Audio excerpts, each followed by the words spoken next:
trong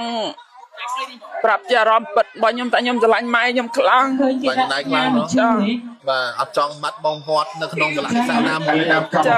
បើសិនជាត្រូវទួចំណាយលុយយ៉ាងណាក៏ដោយបើសិនជាគាត់មានការឈឺធ្ងន់ធ្ងរយ៉ាងណាក៏យើងមិនខ្លាចនឹងការចំណាយដែរលះបងយ៉ាងមិនអាចធ្លាប់ធ្វើអំពើល្អជាមួយយើងបែបណាខ្លះនៅពេលដែលយើងពីក្មេងមកទម្រាំយើងធំប៉ុណ្ណេះតែមិនគាត់ពិបាកណាស់គាត់មិនម៉ាយចាំកូន3នាក់គាត់វេទនាខ្លាំងណាស់ទ្រាំមានថ្ងៃបានប៉ុនខ្ញុំប៉ុណ្ណេះមានប្តីប្រពន្ធរៀងខ្លួនគាត់អត់ហ៊ានយកប្តីទេគាត់នៅមិនម៉ាយចាំកូន3នាក់គាត់ធំទេខ្លាំងមែនតើធំទេជឿជាក់ថាពេលដែលមីងនៅតូចប្រហែលជាមិនទាន់ដឹងរឿងរ៉ាវជុំបានរាប់ពីការចិញ្ចឹមកូននៅបបាយយ៉ាងណាខ្លះទេនៅពេលដែលមីងមានស្វាមីមានកូនទៅមីងដឹងថាការលំបាកនេះគឺមិនមែនងាយស្រួលមកក្នុងការចិញ្ចឹមកូនម្នាក់ចាឃើញគេគ្រប់គ្នាមានមនុស្សប្រុស3មនុស្សស្រីប្តី3ប្រពន្ធអីចឹងទៅបាទបងប្រុស3ប្អូនស្រីអញ្ចឹងទៅពូ3ក្មួយអញ្ចឹងទៅប៉ុន្តែចម្លែកអីតែថ្ងៃនេះយើងឃើញថាបាទតែមីងដែលត្រូវជា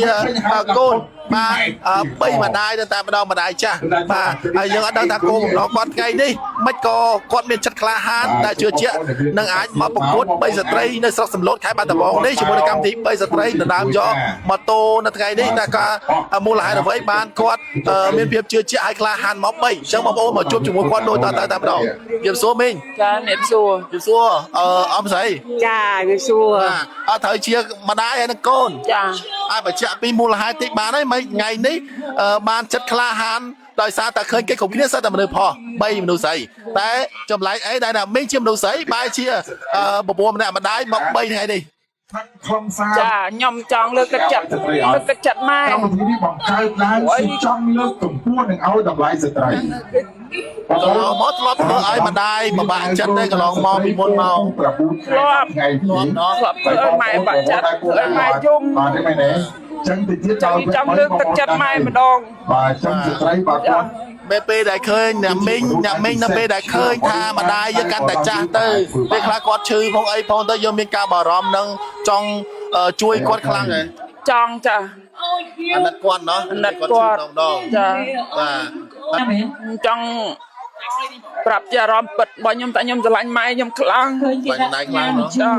បាទអត់ចង់បាត់បងគាត់នៅក្នុងកលៈទេសៈណាមួយបើសិនជាត្រូវទួចំណាយលុយយ៉ាងណាក៏ដោយបើសិនជាគាត់មានការឈឺធ្ងន់ធ្ងរយ៉ាងណាក៏យើងមិនខ្លាចនឹងការចំណាយដែរលះបងយ៉ាងអត់អាចធ្លាប់ធ្វើអំពើល្អជាមួយយើងបែបណាខ្លះនៅពេលដែលយើងពីក្មេងមកទម្រាំយើងធំប៉ុណ្ណេះតែមិនចាគាត់ពិបាកណាស់គាត់មិនម៉ាយចាំកូន3នាក់គាត់វេទនាខ្លាំងណាស់ទ្រាំមានថ្ងៃបានប៉ុនខ្ញុំប៉ុណ្ណេះមានប្តីប្រពន្ធរៀងខ្លួនគាត់អត់ហ៊ានយកប្តីទេគាត់នៅមិនម៉ាយចាំកូន3នាក់គាត់ធំទេខ្លាំងមែនតើធំទេ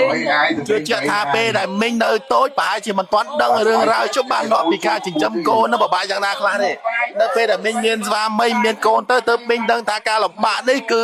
មិនមែនងាយស្រួលមកក្នុងការចិញ្ចឹមកូនម្នាក់ចាដល់ពេញត្រូវឲ្យក៏ចង់ឲ្យកូននឹងដើរកន្លងខតាមរយៈយើងក្នុងដែរចាបាទចឹងពីមុនមកជឿជាក់ថាមីងបើធ្លាប់បានធ្វើខអីឬមកក៏សម្ដីទូចសម្ដីធំជាមួយម្ដាយដែរធ្លាប់ចាមានការស្ដាយក្រោយធ្លាប់ពេលដែលខ្លះទៅស្ដីឲ្យគាត់មួយក៏តមាត់គាត់អីចឹងស្ដាយក្រោយតែយើងចង់មកឃើញតែ3ស្ត្រីអញ្ចឹងចង់យកម៉ែមក3ឲ្យកម្លាំងចិត្តគាត់ឲ្យគាត់សប្បាយចិត្ត